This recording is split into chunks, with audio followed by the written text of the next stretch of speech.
Give me 10 minutes and I'll show you on how you can build AI projects all alone like a pro. So if you have ever opened your laptop with a big idea in mind, but you are then completely overwhelmed on how to finish a project, then let me tell you, you're not alone. Many AI engineers that you see online actually started as a solo developers. Now, the reason they are successful isn't just because they were genius, it is because they followed a system. And in next 10 minutes, I'm going to tell you exactly the system that you should follow, and then you will be able to complete AI project end to end following these steps. So the first strategy is tiny but useful ideas, and I think this is the super important one. So the biggest mistake beginners make is starting with huge ideas. They often start like, I want to build an AI that edits video, write codes, answer emails, cook food, and also does my taxes. So there's a lot happening just even before you start with a project. But pros would never start like this. They would start with a tiny yet a useful problem. For example, it could be a bot that summarizes your Slack messages. It's a very small project. Then we have a script that organizes PDF into topics, another small project. Then a tool that takes prompt and generate backend boilerplate. And the other example could be an app that converts transcripts into meeting summaries. Now, all these are small projects, but they solve real problems. And when you solve real problems, you actually end up finishing your project. And here's a rule that if you can't describe your project in one sentence, it's too big. So there's a saying, shrink it down, make it tiny, and make it useful. The second strategy is 3-layer AI architecture. Every single AI project out there is built on top of these 3 layers.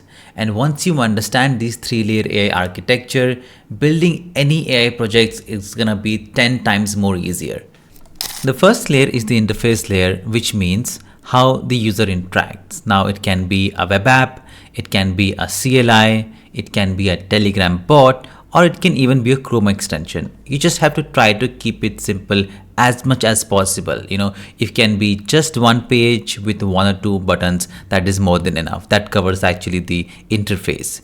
The second layer is the logic layer, and this is where actually all the intelligence happens. This is where you're gonna show all your programming and coding skills, your prompt, your tools calls, your agents, your workflows, your rules, everything, all your creativity comes in this layer. And then finally we have the data layer, which is actually your memory. We all have worked with the databases, so exactly that is what this layer is. But here in the world of AI, it is more inclined toward vector database. For instance, Pinecone, Chroma, these are vector databases and these are very popular. And if you don't want to use those vector databases and you're working locally, you can also use local embedding if it's a really small project. And once you think in these layers, right, every complex AI apps starts to feel very, very simple. Next is the pyramid strategy. Every solo developers who finishes its project follow this strategy, which is made up of 4 steps. Step number 1 is to prototype the core ability. I want you to forget about UI, forget about databases, and even forget about authentication. Just test it. Can the AI actually do what I want? If you are building a resume reviewer, just test the rewriting. If you are building a chatbot for legal document, just test the retrieval. When the core works, you can then move on, which is the step number 2, that is to add user flow. Now build the simplest possible interface. It could be one text box, it could be one button, it could be one result area. That's it. You don't want to spend a lot of time in step number 2 in the process of user flow. Step number 3 involves memory and tools. You can now start to integrate your vector database, external APIs, file uploads, long test, and even search tool. And once you're done with the 3rd step, you now come to the 4th step, which is actually polish. You design, you animate, you add login system, and do only this that it is needed. And most beginners do this in the reverse order. They would spend days on UI and never reach the core AI logic, but pros, they do the opposite.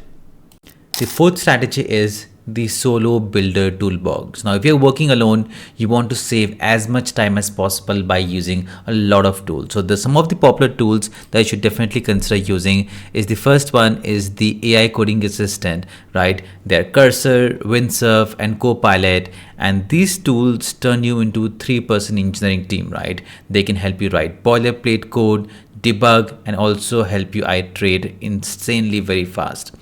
The second is the starter kits. You can use the templates like LangChain templates. Then you have the OpenAI starter kits. Then you have Next.js AI templates. All these are available readily, and you do not have to reinvent the fundamentals. Just plug in, customize, and then ship it. Then we have backend shortcuts, right? We have advanced databases like Supabase, Firebase, Railway, Render. They give you authentication, storage, database hosting with just minimal setup. In fact, my personal favorite is Supabase. It is absolutely free to get started, and it is, I think, also open source, but you can actually go ahead and get started for free. Firebase comes with some strings attached, but if you are just getting started, perhaps you should consider working with this Supabase. And then finally we have is, I forgot to add, it should be actually fast UI builders. Fourth is fast UI builders. Now this, you can of course use tools like frameworks like Tailwind UI or ShadCN, but now with all these AI tools available, you should be considering platforms like Bolt.new or Lovable. These are vibe coding tools that can quickly generate a very nice application with clean UI, and you almost need no designing skills. So remember that using the right tool is the difference between taking 2 months versus 2 weeks, and that is why having a toolbox of something like this is super important if you're building alone.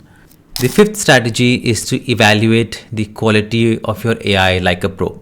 And most people, they never test the AI properly, but professionals, they always do.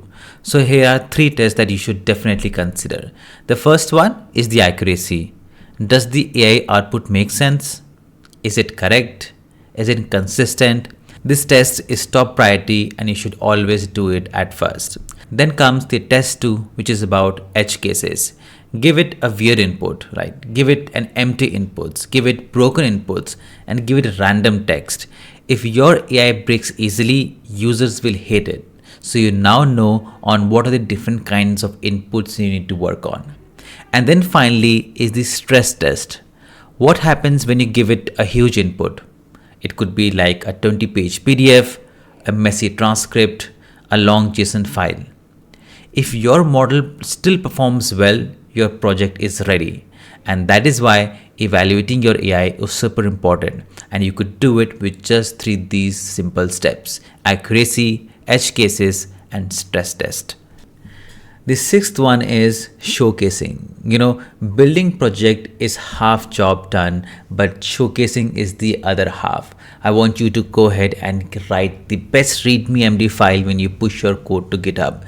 You should be taking good screenshot of your application, making really nice videos of 30 to about 60 seconds, post it on LinkedIn, and talk about your project as much as possible, because that is how solo developers land new opportunities, jobs, and even internships. So you gotta go out and sell yourself and document every single thing that you're building and share it with the world. Write blogs, right? If you have a YouTube channel, go ahead and post about it. If you're on LinkedIn, if you're on Twitter, tag the technologies that you're using. If you're having a Supabase in your project, tag Supabase. If you have, let's say, Pinecone, tag Pinecone. If you're using Azure SQL, tag Azure SQL on LinkedIn and Twitter. And that is how you will build your personal brand, and in the long term, it will give you more opportunities. And remember, people need to see your work and not just hear about it. And the last strategy that we have is the builder's mindset. And here are 3 mindset rules that separate amateurs from pros. Number 1 is to ship fast. Remember, perfection is the enemy of progress.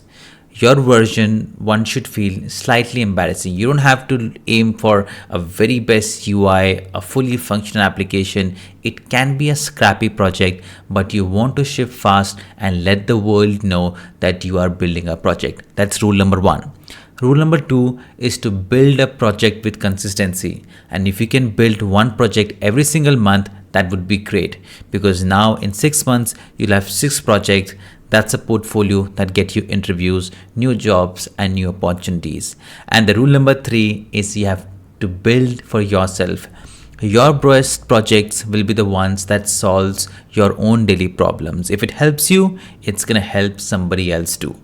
So that is exactly on how solar developers build fast and ship fast. So start tiny, think in layers, prototype the core ability first, use modern tools, think like a professional, and then show your work. Thanks for watching, and I'll see you in the next video.